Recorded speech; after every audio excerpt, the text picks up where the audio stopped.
Welcome to Shop Talk Live, episode number 308. Today, I am joined by everyone's favorite, Vic Teslin, and also joined by everyone's favorite, Larissa Huff.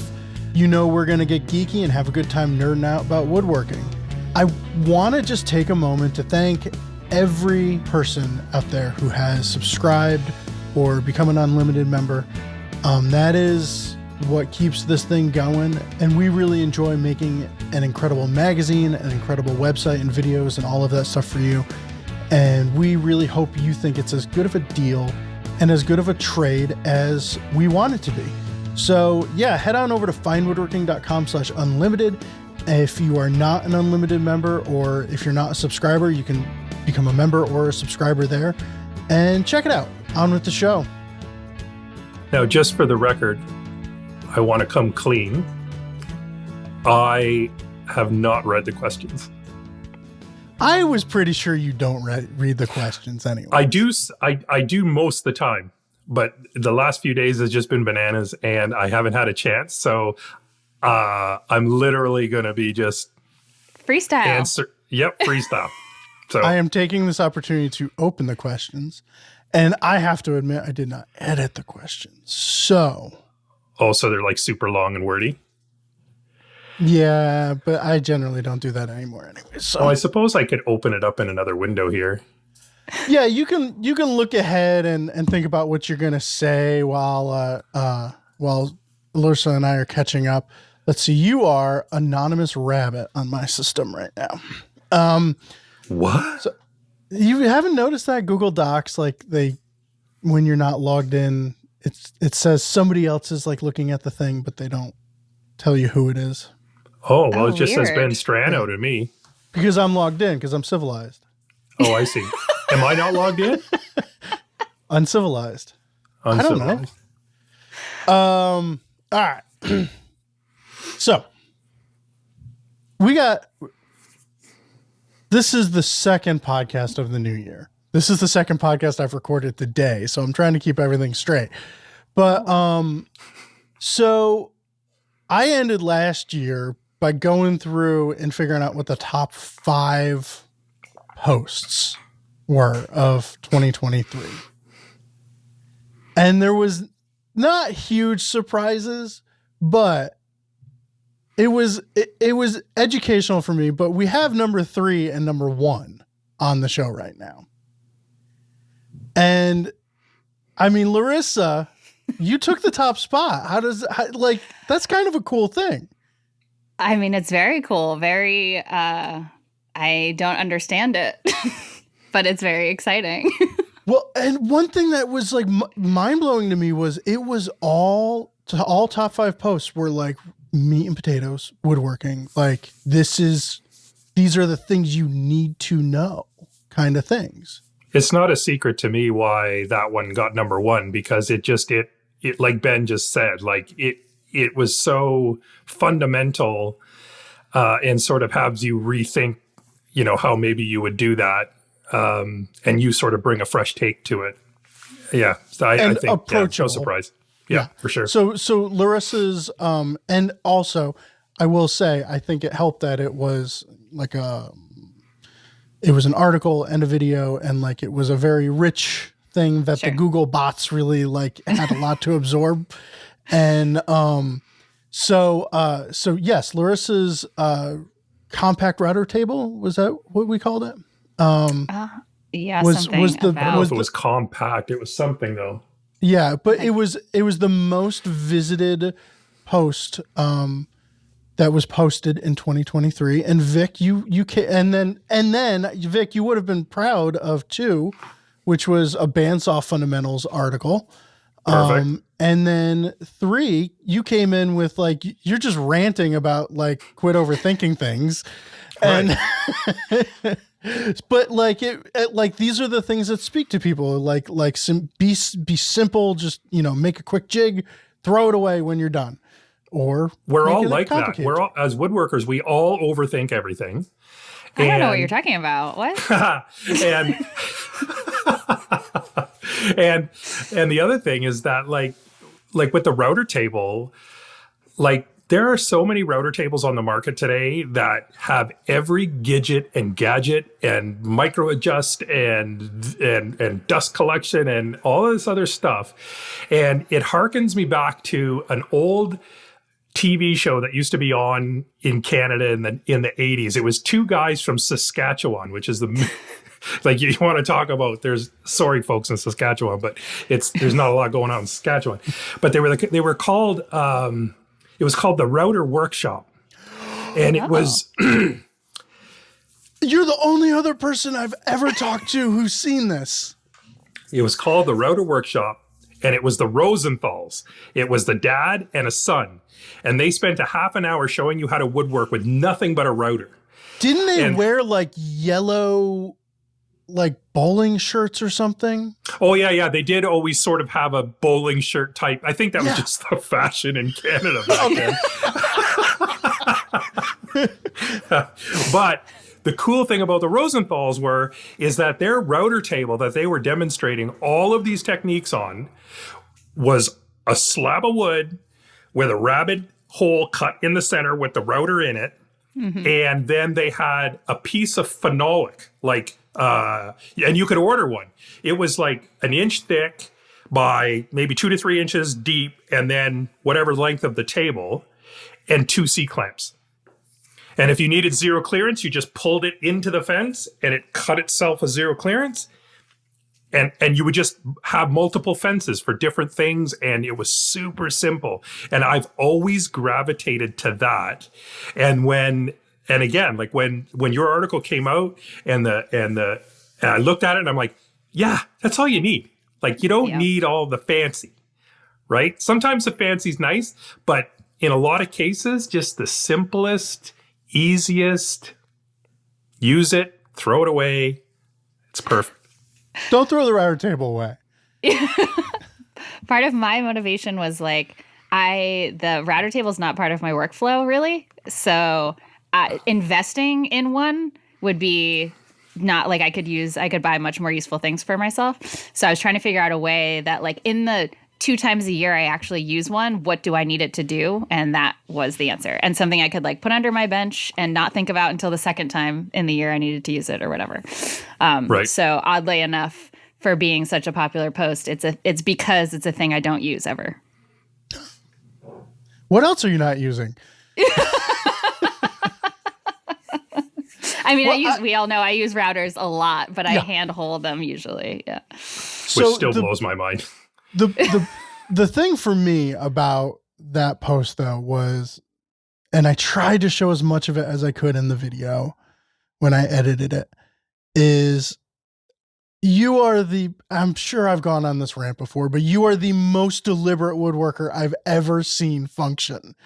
Where like every movement on the bench is specific and there's a reason behind it, and like the efficiencies behind you working, like the way you mark multiple boards, put the same mark on multiple boards and everything, and you make the mark on 2 and then you flip it around so you can double the thing. And it was just like, oh, she's not messing around at all. And like a part of me wanted to like, I guess I could do whatever I want, but like a part of me wanted to like have a 20-minute thing of you marking boards. 'Cause it really was like, oh, this is how everyone should be marking boards from now on. Like she is so deliberate with every action. Such a thing I don't even think about. That's so funny. Yeah. I mean, I'm happy to share it if it could be useful. All right. So, Vic, you are going to be I'm going to try and make it up to Springfield next week. You are? Is it this weekend? Yeah. You're going to. Yeah, it's this weekend. Yeah. Yeah. Everybody feeling good though? Yeah. Andrea tested positive twice today. Negative. She positively does not have it. And she's feeling much better. She is her usual Tigger-like self where she's bouncing around and doing all of her things. And I managed to stay away from it. We kind of put her in one half of the house and I did room service for a week. We seem to be good. So yeah, we're going to be at West Springfield at the woodworking show. And we're going to do some classes and demos and generally try to have some fun. Cool. Nice. I might see you up there. Yeah, that would be great to see you. Yeah. All right. Let's hit a couple of questions. This one, which Vic, I know you've really dug in on. And I don't know why, just for the record, Larissa, in my mind, as I was going through folders yesterday, like every cold weather woodworking question was like in your folder. I don't know why, but Okay. I think you work in a heated shop now. So, but let's bring ourselves back to the days of yore. Okay, this one is from Vic Huff, I believe. I love the show and listen regularly. This is 2 episodes in a row. I can't get that word out. I listen a lot. I have an uninsulated garage where I do woodworking. I use a propane tank top heating element to heat while I'm working, but other than that, it's frigid in the Chicago winter because Chicago ain't messing around in the winter. As a beginner, I want to know what my blind spots are regarding working in the cold. What precautions do I take regarding wood movement, finishing, etc.? I don't know what I don't know. I have a table saw, joiner, planer, miter saw, drill press, and a few hand planes. So, Larissa, I remember there being a time seeing lots of posts of you like in multiple jackets. Yeah, I worked in the basement of like a warehouse building in Philly for many years, and there was no temperature control at all. And so I had one of those vests that you can like plug in and charge. That's like basically a wearable heating blanket. And I had like fingerless gloves. So when I was sanding, I could still like, yep, exactly. Yeah, so I am familiar with frigid shop environments. I guess the answer to this question, my first thought when I read it was like, keep your finishes and glue in your house. Okay. Because I learned the hard way that like the liquids, if they freeze and thaw back out, are no longer, like your glue is going to chalk and your finishes will never cure. I also got nervous about the propane in a closed work environment. I want this person to be safe. So I was going to say electric heater. But I mean, there's so many factors. The wood movement is very real. I made a thing in that basement shop and mailed it to a client and it cracked because it just expanded so rapidly. So there's a lot of factors. I guess keeping the wood in a temperature controlled environment would be ideal. And then maybe working it in the cold and then bringing it back into temperature control might help that. So let's focus on that. So let's say it's working on a smaller project.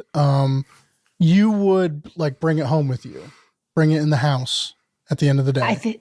I think I would, because whatever environment you're going to bring it to in the end is going to be notably different. And you don't want to put this whole thing together and then it all of a sudden grows a bunch and then all of your joinery cracks the wood or whatever might happen. I was really trying to think about this earlier and I was like, I'm not sure. I might just troubleshoot, especially based on my experience with that cracking project. Like, I think if it were in my house most of the time and only in the cold when I was working with it, it would have been less likely to like react so strongly. Where did it go to? Did it go to Florida?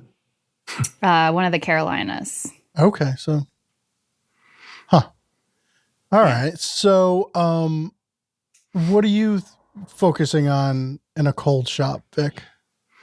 Well, everything about finishing and wood, glue, and all that other stuff, that's absolutely necessity. You can't let anything freeze. Don't leave your water stones out there because they will, even if they get dry, there's still water inside and then they crack as water expands.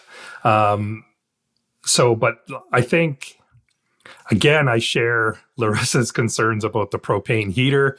That's a combustion style heater. And so there's going to be exhaust.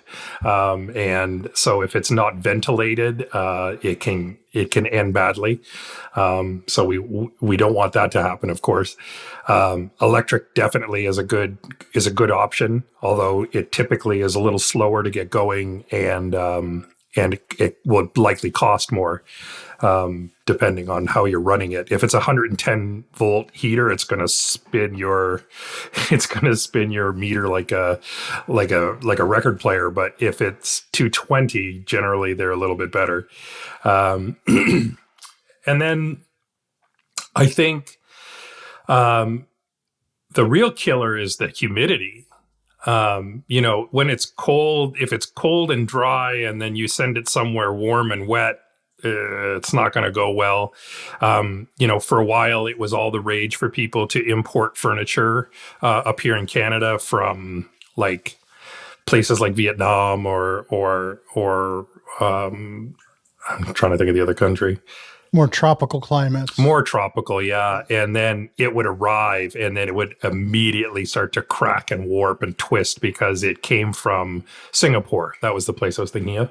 I had to have the Tom Waits song running in my head in order to understand and remember.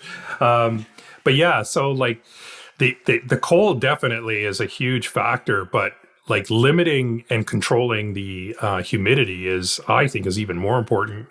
And unfortunately, like Larissa, you probably found that it was damp in that basement.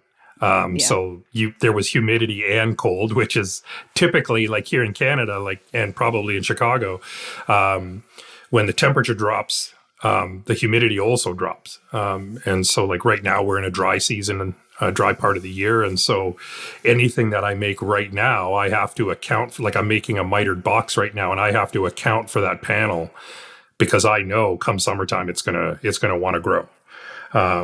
So yeah, I think like Larissa nailed them all. She's worked in the cold.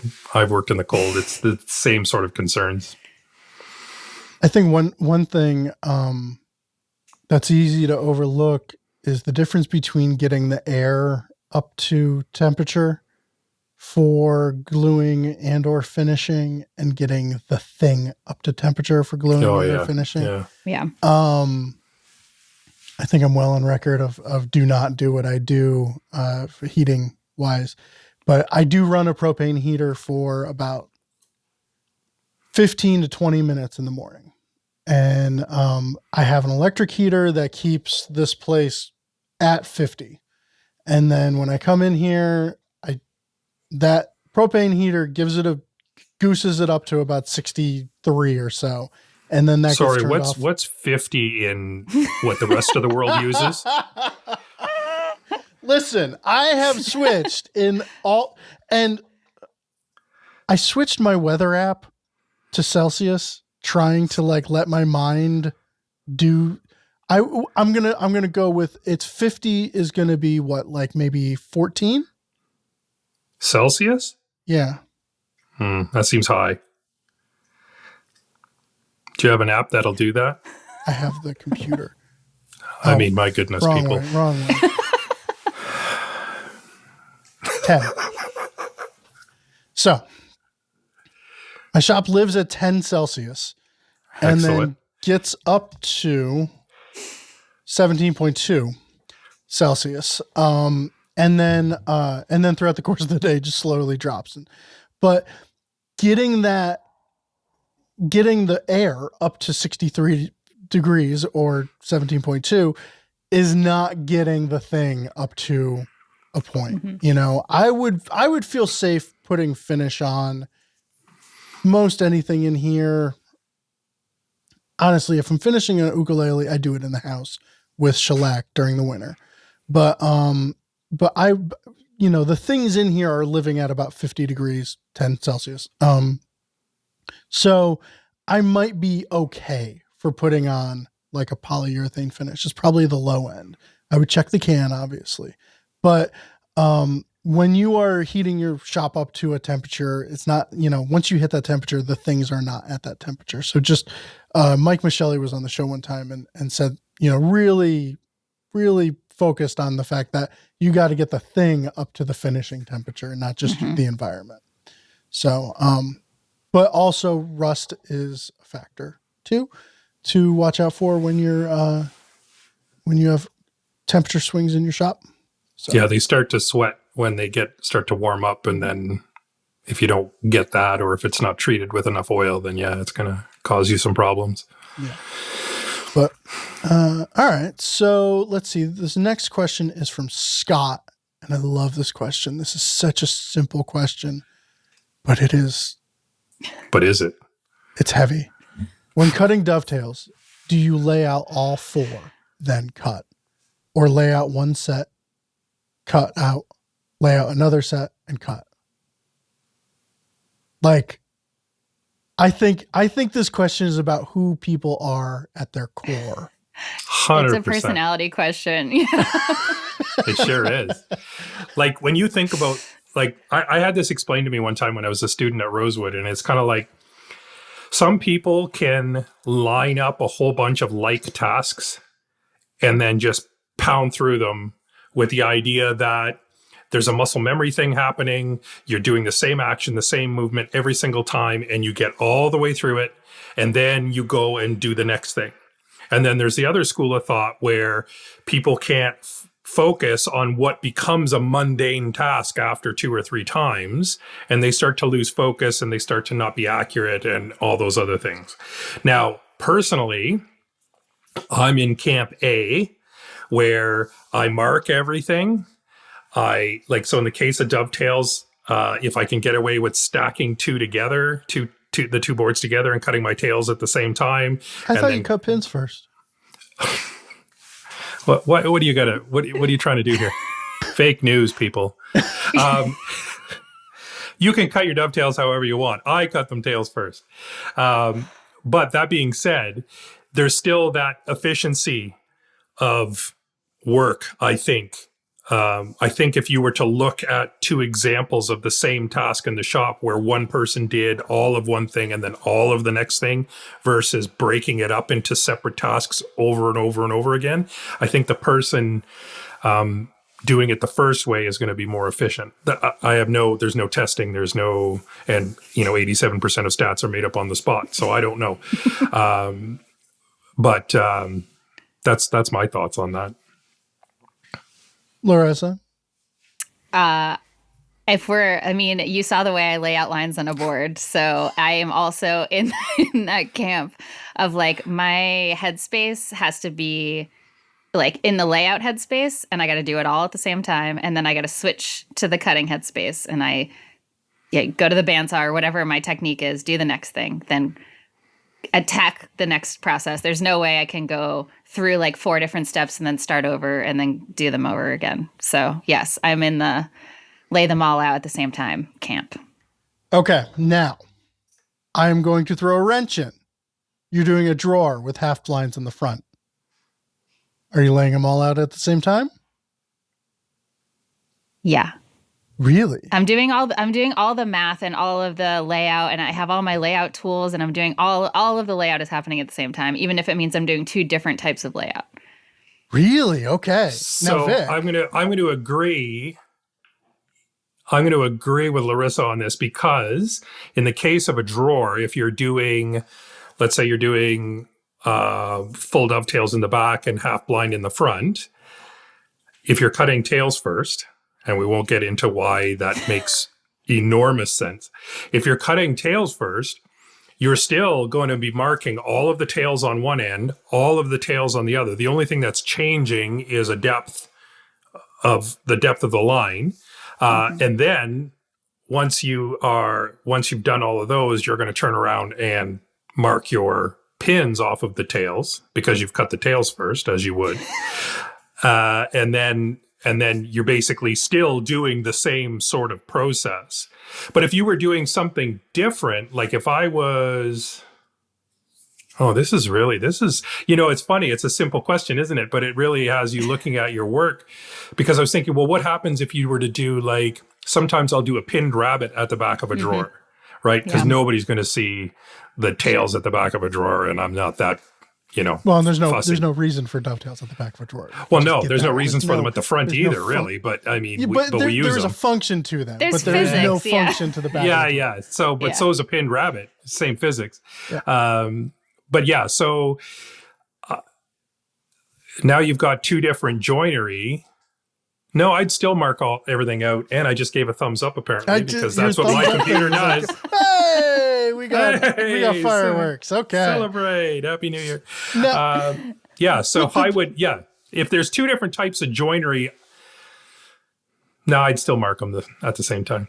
The reason why I really asked though is I think of dovetails at the back of the drawer as practice, and it is a different you mindset. cut those ones first. Yeah. But to me, there is like a hard line. There's a hard stop between the back and the front because this is practice. This is getting my sawing stance and straight, and then at the front, it's like, all right, game time. Like rehearsal's over, a game. So I don't think I would lay them out at the same time. But if I was doing a box, all four sides, I would totally lay everything out at the same time. The fault with if I could be so bold as to point out a fault in that thinking is that if you cut the front ones first, and then once you get to the back, if you screw something up at the back, you can just cut those off and then make the drawer just, a thickness of the board shorter, right? Whereas if you go the other way around, there's more going on up at the front end. Wait, so you're cutting the front first? Generally, I do, yeah. Really? Mm-hmm. You are a brave soul. Larissa, and I do it tails first. And I know that's funny because I've said this 100 times now, but I do it tails first because then I can transfer them on. If for some reason something goes wrong, then I can cut off my tails and switch to pins first because I've got a set of pins that are good because they're no longer now in relationship to the tails that I just cut off. And then I can put those on.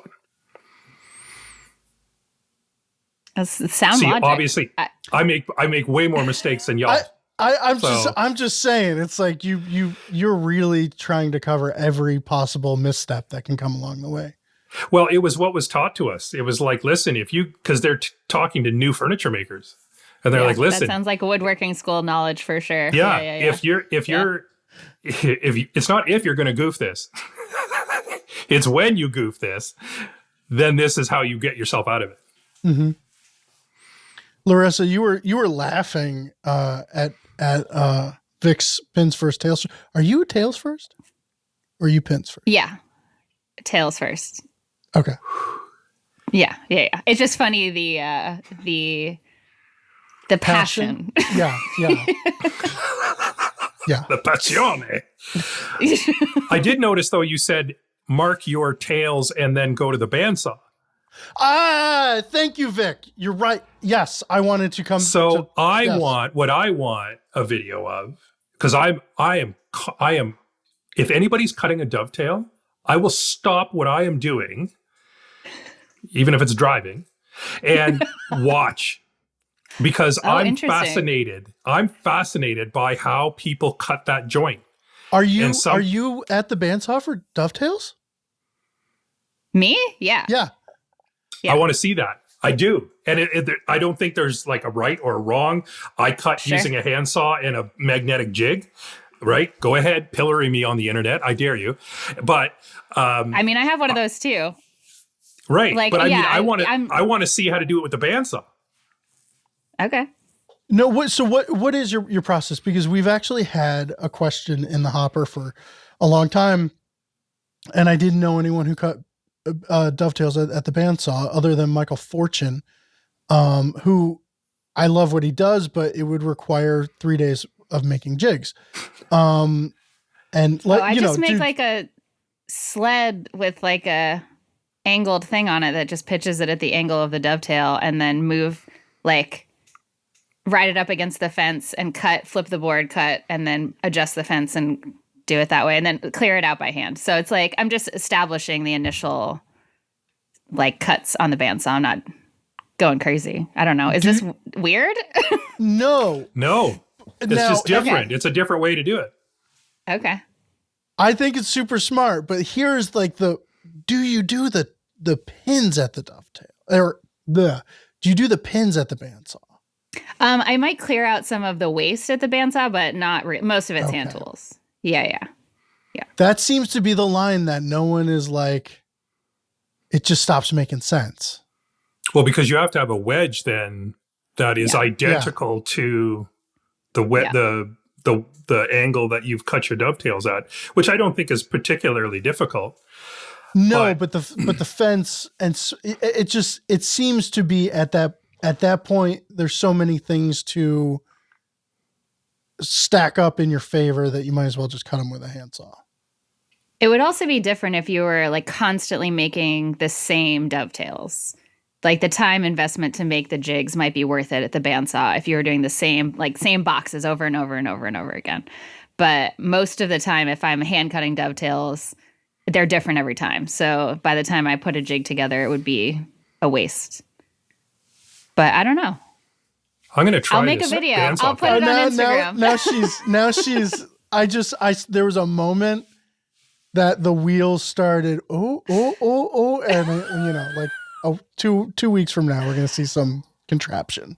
No, my favorite moment is when she had this look of horror on her face because she's like, "Oh my God, am I doing something wrong?"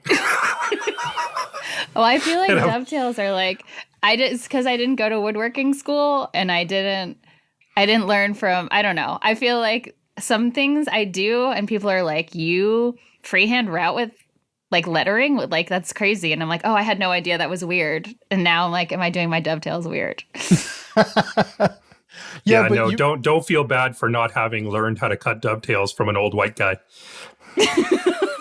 I did do that. But there's definitely something to be said for like not knowing the rules that you're not supposed to break. Sure, yeah. I've never tried hand routing letters because that seems super scary and hard. And you're just like, yeah, I can do it. So, but then after we did the video of you doing it, it was like, oh, there's a method to this. Like you've really worked. Oh, this totally makes sense. I think I could do it. Not as well, but I think I could do it if I had to. But. All right. Well, let's take a Did we answer Scott's question? Like, do we... I lay them out all at the same time and then cut all at the same time. Yeah. Yeah. Yeah. Groovy. No, dovetails. I did pose that question to Eric when we were in the shop together this morning. He was like, are there people that don't lay it out all at the same time? And I was like, apparently.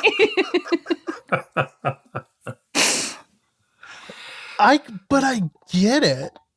I get the question. It too. Totally. I think it might be more prevalent if you were working completely by hand, where like each joint, like even like a mortise and tenon, none of the mortise and tenons are the same. None of them are, you know what I mean? The boards are even like in a lot of cases, like only one edge and one face of the board are actually dressed. The rest is just as sort of milled off the machine or whatever. And I mean, like if you look at Joshua Klein's stuff, right, where a lot of times what he's done, does everybody know who I'm talking about? Yeah. Joshua Klein from Mortise and Tenon magazine. Oh, yeah. Like that stuff is basically rough sawn. And then like there's a lot of historical notes saying that like basically you have a show face and you have an edge and that's your datums for everything that happens to the joint and all that other stuff. So I think maybe if you're working with 4 aprons and one is, I don't know, 19 millimeters, the other one's 21, the other one's 20, right? That's all around 3/4 of an inch, by the way. And so if you're doing that, then I think then you sort of wait and mark each one sort of independently, maybe. See, there's another time that I think it would totally make sense is if you are stealing shop time 20 minutes at a stretch. Oh, you know, where it's like, yeah, I'm going out and I'm cutting that corner today. Oh, yeah, fair. And I might not make it back out there for a week. Yeah. And I totally get that the shop, the tasks would be totally different, I think, And I think in that regard, it would be, lay out one corner, cut that one. Feel good about that corner. go back inside and do what you got to do. Real quick, I want to tell you about Fine Woodworking's e-learning course, Veneering with Tom McLaughlin. The course starts January 17th, 3 Q&A sessions with Tom, live like interactive Q&A sessions.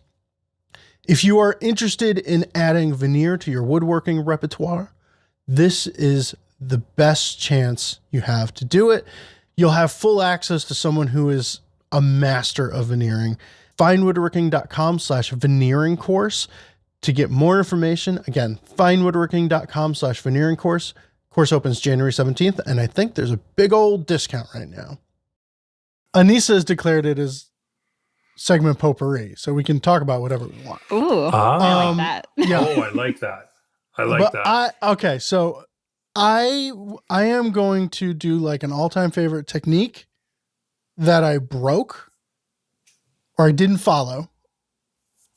I'll say rule or that I didn't follow, and I'm really proud it worked out. So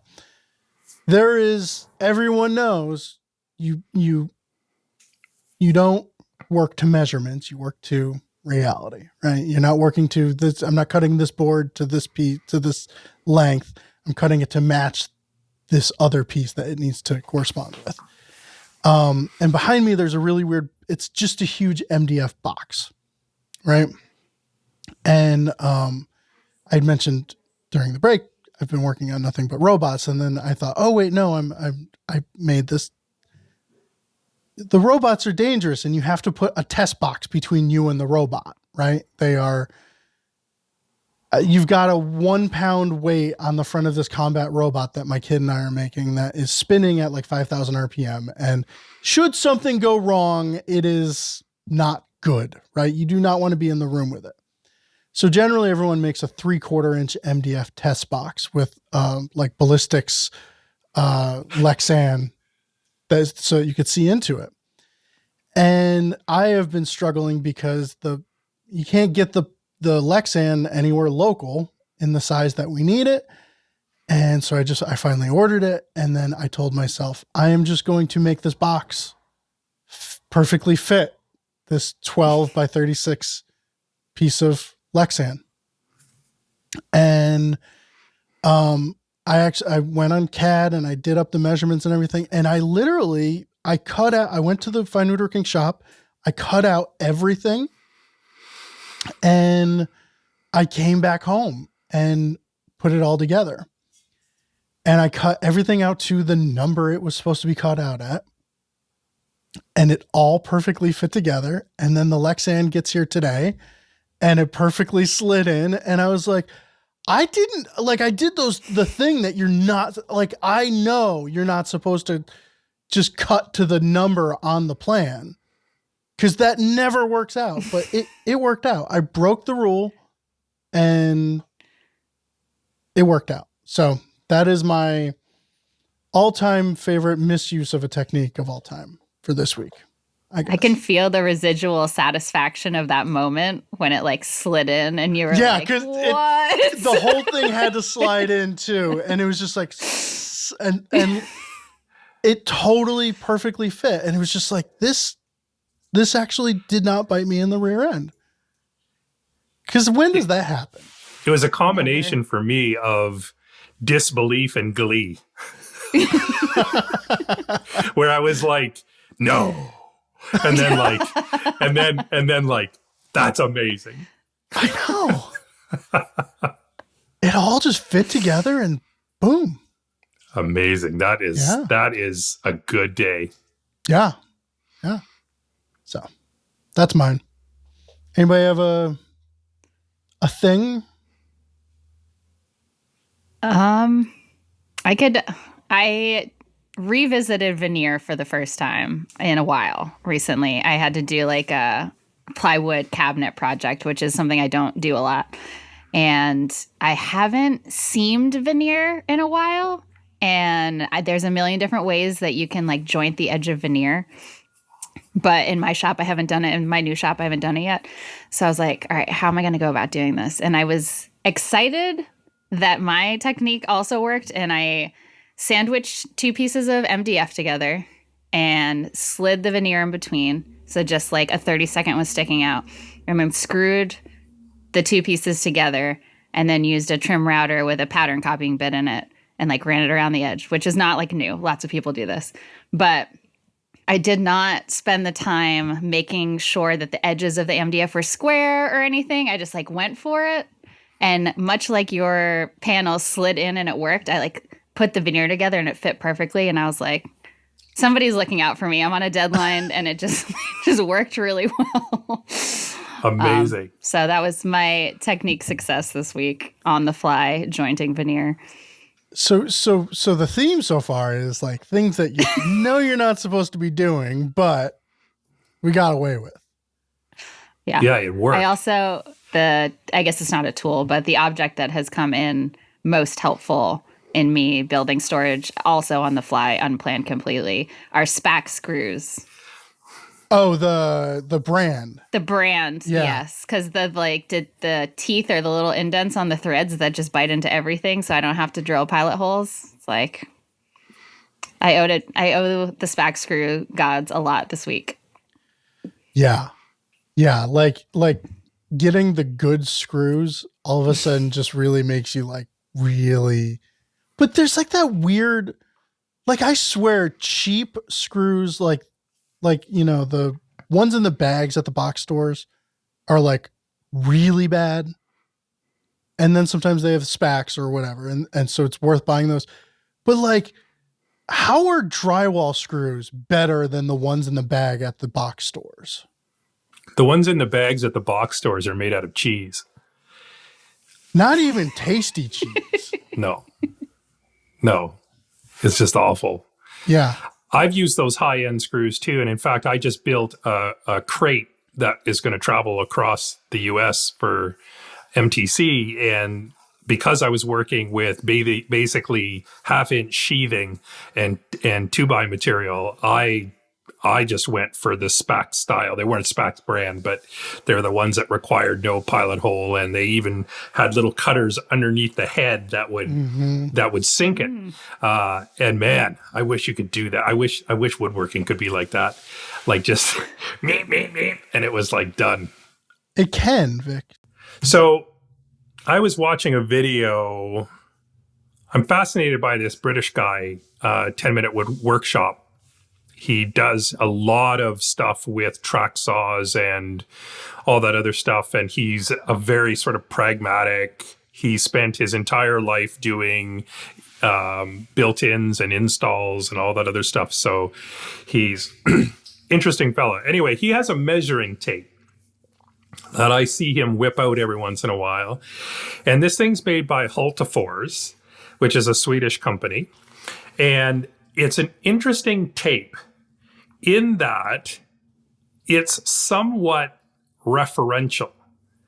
So you pull out the tape and you've got the regular tape end, and where the tape comes out of the body, on the bottom side is a little spike. And so if you just put the hook up against something and then you can just push the spike in, or just mark with the spike. And then it has a system where you have to engage the lock to unlock it. And then when you let go of the lock, it locks. So now you can have that set to a dimension, and you can mark multiple boards with it. Almost like it's like combining a tape measure and a marking gauge in the same tool. And then on top of that, it has this little piece of, which is basically just the material that they make the tape part of the measuring tape, that curls up the back side of it. And then when you release it, it also has a little spike, so that you can then take an internal measurement with it and then use that spike to transfer the dimension. And so if you want to read the tape, you can, right? You can say, okay, yeah, like this, it's in metric because it's made in Europe and all of Europe is metric. Anyway, but like you pull the tape out, you can read it. I love so it when a Canadian is uppity about using metric. just another thing that makes us everyone in awesome, Canada man. is really just digging into No, the they're metric not. system. They really aren't. I get more flack from Canadians as woodworking using metric than they do. And it's like, what are you using that for? Anyway. Yeah. But, so you can read the measurement if you need the measurement to like go and like set up a machine or what have you. But otherwise, you just basically use these two spikes, and it's got two sets of scales, one in red, one in black. The one in red has 100 millimeters added to it, which is the length between the two spikes. And so, see, that's where you lose me, where it's like I'm reading that other one. right. But I'm yeah, reading so the you just, wrong one. you just have to knot is basically what Okay. it works out to. I Right. think that's like a habit forming. Like if you use it enough, you would just, it would be. Yeah, built you into would know. your- Yeah. You would know. But the cool thing about it is that it sort of acts in two different ways. And then on top of that, at the 100 millimeter point, because remember the little leg that sticks out the back is 100 millimeters, there's a hole in the tape.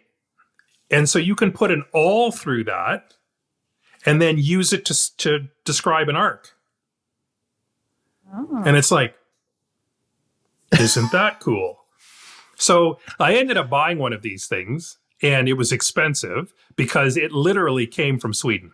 Because I'm seeing there's on nobody Amazon here for in North 40 America bucks that right sells it.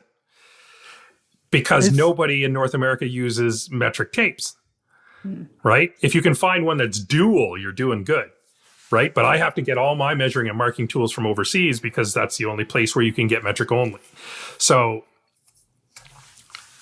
So I bought It this sounds tape. really complicated, though. And It isn't. I'm going to shoot but a video with it, I and Because that's going to be it's- my next blog post. Is going to be on this tape and how cool it is.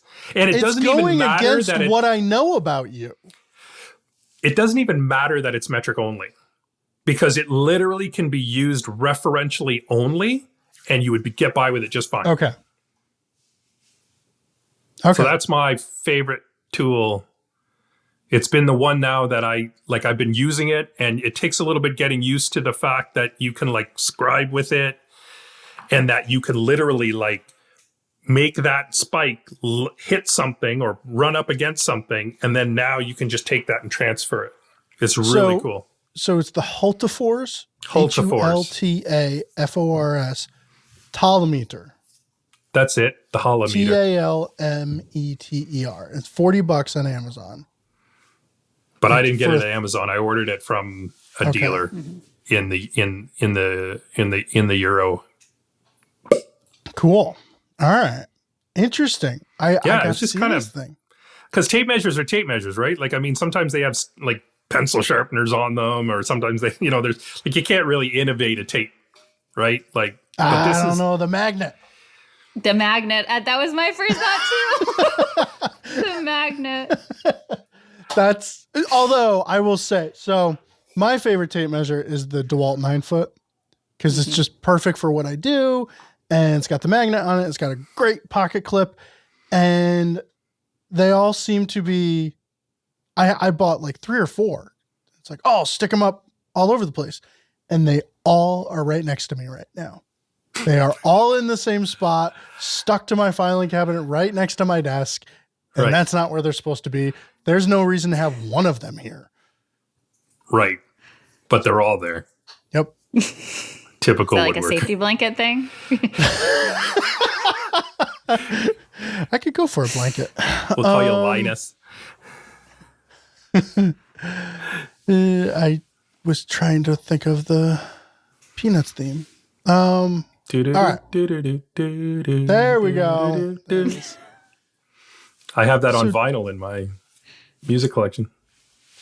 That's crazy.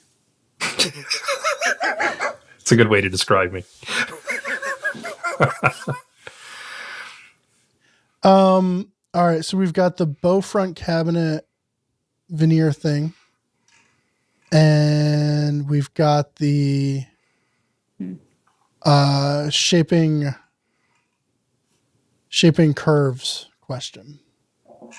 Larissa, which would you prefer? I feel like the shaping curves one is a easier answer. but I've thought about them both. I read the questions in advance. So That's great, Larissa. You just got burned by Larissa. I know. Those sting more. Like a burn They by do me is sting like more. whatever. But when Larissa makes fun of you, it's I know. it's kind of makes you question something. I got one feeling left, and she just punched it. All right. This question is from Mike. I'm building a bow front cabinet in ash with the front door rails and a drawer front below formed from bent laminations. Wait, didn't Larissa say she didn't want this question?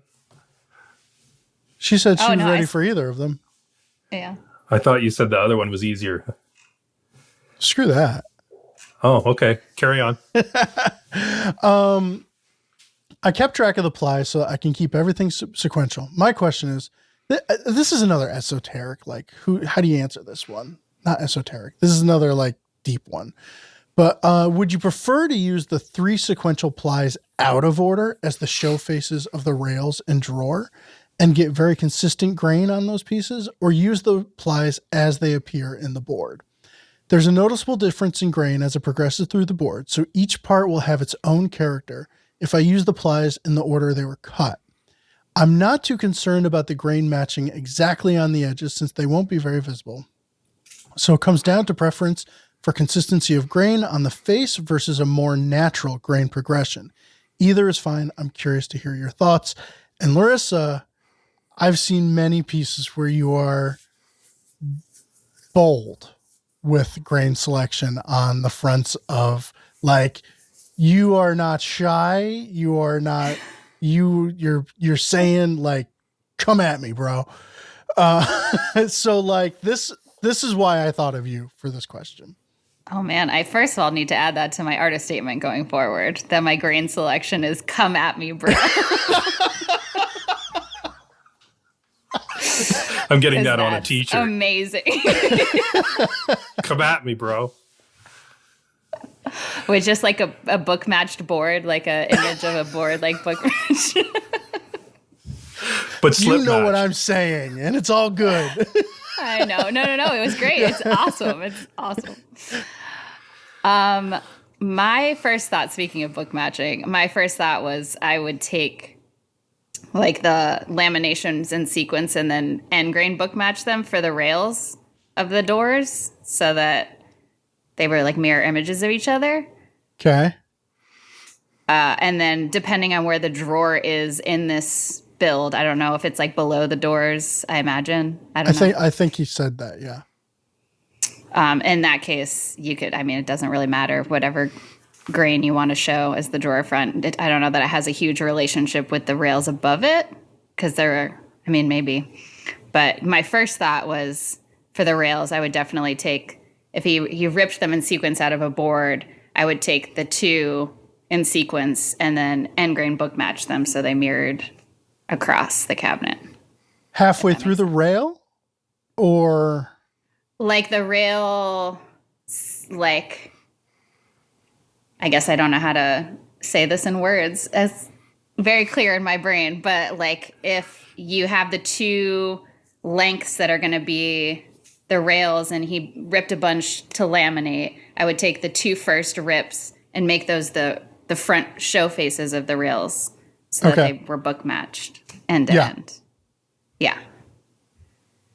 And then what about for like the front? Are you, because I've seen you do like a lot of like double, triple book matches, but like at some point you run out of like the ability to, I guess it matters how wide of a field he needs to cover and how wide the veneer is. But like, what do you do if you've got to do more than 2? I guess you can book match 3 across easily, but it would be asymmetrical. But what if, like, how are you laying things out? Because I've seen you do wide pieces that like you and Rob did like a big dresser, right? Oh yeah. How was that done where the piece is book matched out across from the whole piece? That I think was just because the veneer was sawn so thin that I think there were five pieces across in the end, I think, if I'm remembering correctly. And they were just so close in sequence that you couldn't, standing back from it, you couldn't pick up that, like, they weren't, I don't know. They were 5 deep or whatever. Like the grain structure didn't change that much in between each. But if he's ripping so it's just like bent lands, it'll be different. Okay. Yeah. Yeah. Okay, and I think you just said something that made me rethink the question. But okay, how are you feeling? Like, what would you do in this case, Vic? For me, it's really just because they came out of the board a certain way, I don't then say, okay, well, this is how it has to be, because in a lot of cases you can't really tell that, depending on how thick the laminations are and all that other stuff. Like sometimes, like when you have like sister laminations, if you book match them, they're going to look very close, of course, because you've only got the saw curve in between missing. But then if you slip match them, right, without opening, if you just do this, right, then there's a good chance it could be a lot different. And so I just tend to pick the pieces that I think fit best for the individual components, and then whether that turns into a book match situation, or it turns into a slip match, or it turns into a nothing match, where basically like I'm just like, no, I really like that for the drawer front. And again, totally depends on the piece, totally depends on like, do I want, like, is it like dead straight all the way across, or is it like coming up a little bit in a smile or a little frown, or like, there's so many things. And so, I think there's no rule of thumb here, right? It's a situation where you look at it and go, well, I think in this case, this is going to be the best scenario. And then just work it out from there. But like I would never follow any sort of rule that it's like, okay, well, this is the sequence they came out of the board in, and so I'm going to follow that sequence. Like, and I also don't follow the rule like when you're making a tabletop, like, have cup up on one, cup down on the other. Like I don't do that either, because it's like, what if it looks like poop, right? When you do that, and it's like, I don't want it to look like that. I want it to look good, and so I don't think there's enough of a reason. Like, first of all, if you laminate a tabletop and then all of a sudden it does this, like the illustrations show, I think you did something really wrong. And so, you used wet wood and then like put it in and you live in a kiln. I think that's how that happens. But, so yeah, I don't follow any of those sort of rules. I just look at each individual piece as an individual, unless the goal is to have some sort of feature like a book match or a slip match or something like that. But if it doesn't look good, I just don't do that. Because sometimes you book match something open and you look at it and you go, no, that's not good. Like it's too much, or it, resembles something you don't want it to resemble. And it just. So I'm reading over this question again and again, because Larissa, you had mentioned, the bent lamination aspect of it. And, I just keep coming back to, so he's got a 12-quarter board, flats on board. And he's ripping off the edges. So he's got about, 3 inches, give or take. And Mike, I'm sorry if we're answering from the wrong perspective, because he's mentioning the grain match on the edges. And that's one thing about bent lamination is like, you're never going to do a bent lamination that is not going to be visible from the edge. It's always going to, like, if you really, really look for the plies, you're always going to see plies, because the radius is changing across the thickness of that board. Right. And so there's no way of matching up the grain on the edges of a bent lamination. So I think either pick your battles or veneer the edges too. right? I'd be tempted to do that before I before I did anything else.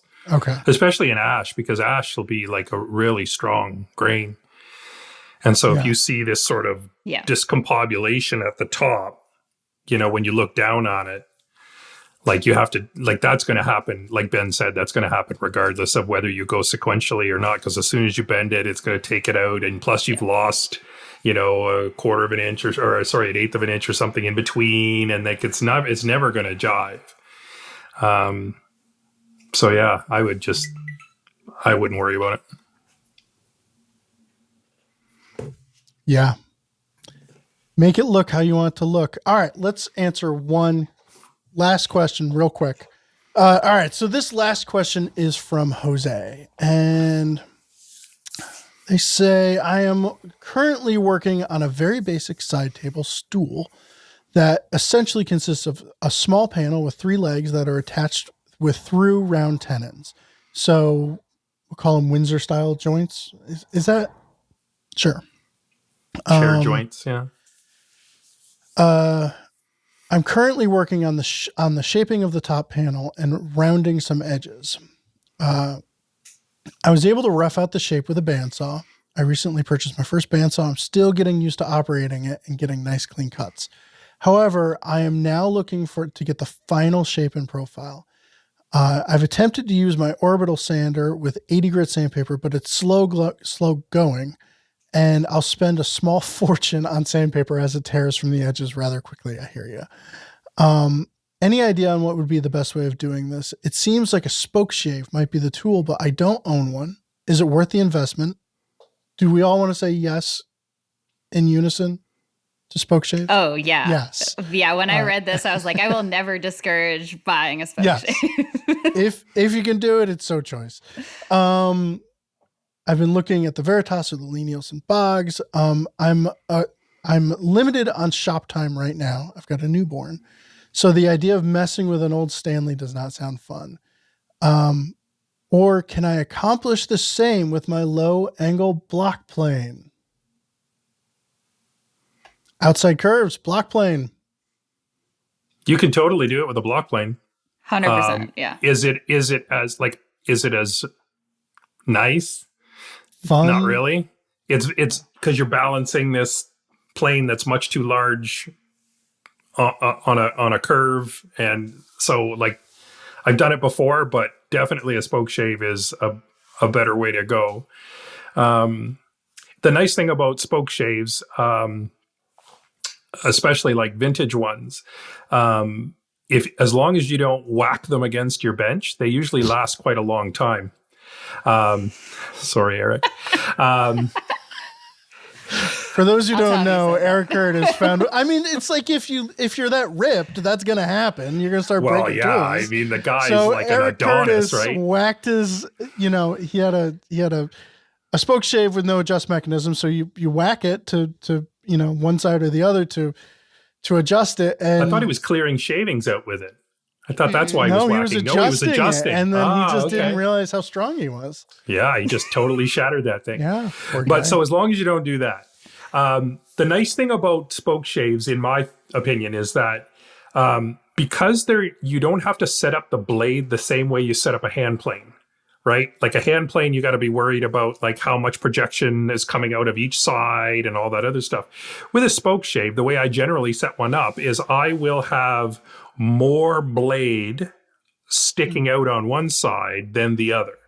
And this is all relative, right? So like I'm taking a reasonable shaving with one side, but then I can slide the spoke shave over, because a lot of times you're working sort of on tangent or on an edge, and then I can remove less material.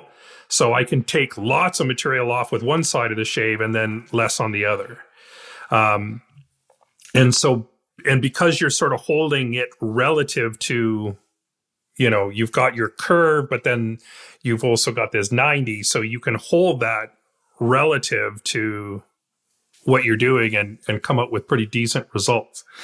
And so because of that fact, I find as long as you can find a spoke shave with enough usable blade on it, you can just sharpen that sucker up and set it up like that. And you don't like the adjustment, you you can use the adjusters. You don't have to, or if you get one that doesn't have adjusters, you can just sort of like tap tune it with a block of wood or a hammer or whatever.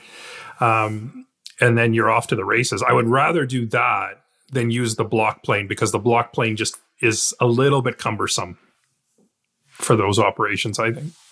I thought you were going to say block plane, but yeah, I've never done that. Have you done that?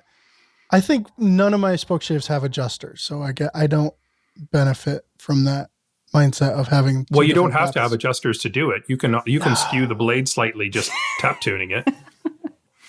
You might be able to. Jeez, Ben. I don't know. I do the Eric Curtis, with a little bit more refinement, apparently, just on the bench. But yeah. What, I'm going to try this Larissa, technique. are you a fan of? You are a spokeshave fan. Oh yeah, big time. Yeah, I think investing in a spokeshave will never be a bad idea. You can always find uses for it.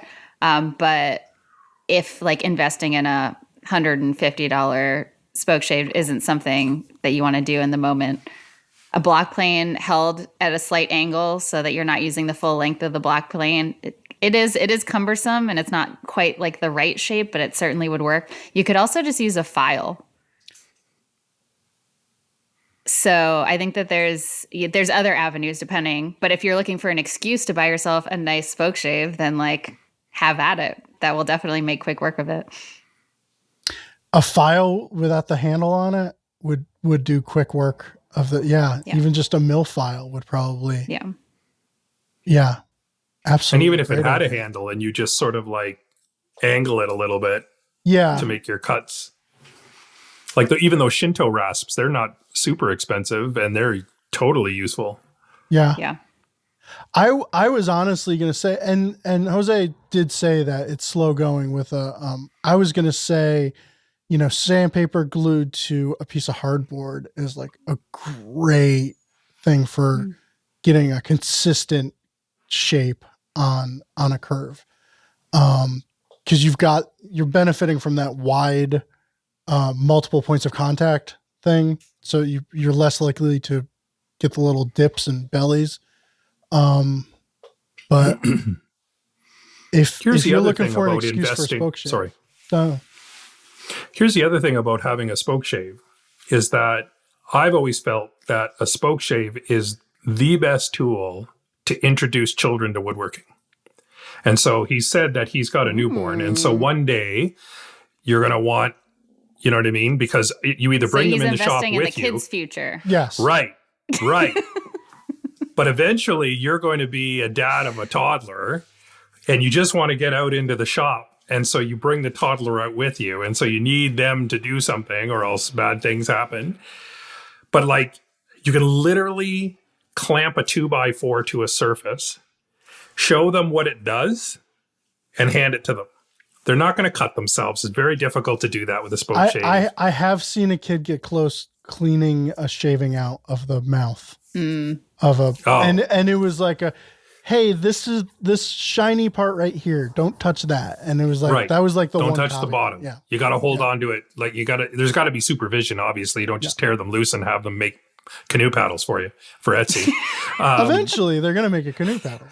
That's right. If you let But this is the thing. At first, they're just more fascinated with the shavings that it makes. And then they start to realize, you can like shape things. And they start to figure it out really, really quickly. And if you get an hour of time at the shop because your kid is, whittling down a 2x4 with a spokeshave, that's fantastic. Yeah. So that's the tool I always tell, like, because I get asked a lot, like, I want to get my, 3, 5, 7-year-old kid into the shop. What should I do? And it's like, well, it's not the power router. It's, start with a spokeshave and play around with it. And I think Larissa's going to be like, here's your first trim router. That's right. But yeah, so I think that, just if you're thinking about that and, that's another reason why spokeshave is a great little tool. But if you do any not straight stuff, right? Like a spokeshave is like critical. It would also Now- be really helpful to shape the legs of that stool. Yeah. Yep. Yeah. But I don't want to argue with Jose, but does not want to clean up an old Stanley. Of all of the tools that you could buy used it's not like, a number 4 where you need to make sure that the bottom bed of that plane is like perfect. Otherwise it's not going to really perform. I mean, an old Stanley with a sharp blade is still a heck of a lot of fun. So, well, Brian Boggs actually showed a technique in a fine woodworking article years and years ago where he basically used packing tape and epoxy to like basically sandwich some epoxy between the blade and the bed, and had the packing tape on both of those surfaces, or as on the blade surface as a release. And basically he just made it so that it married up perfectly with the sole or with the bed. And then he just cleaned up the squeeze out of epoxy, put the blade in, and now it's a custom fit bed. He also made like a new cap for it out of brass, and like, it did escalate pretty quickly. Well, it did, but the whole idea, like if your blade is not resting properly in the spoke shape body, that's a way that you can fix it without getting too crazy with the files and all that other stuff. Yeah. Cool. Well, yeah.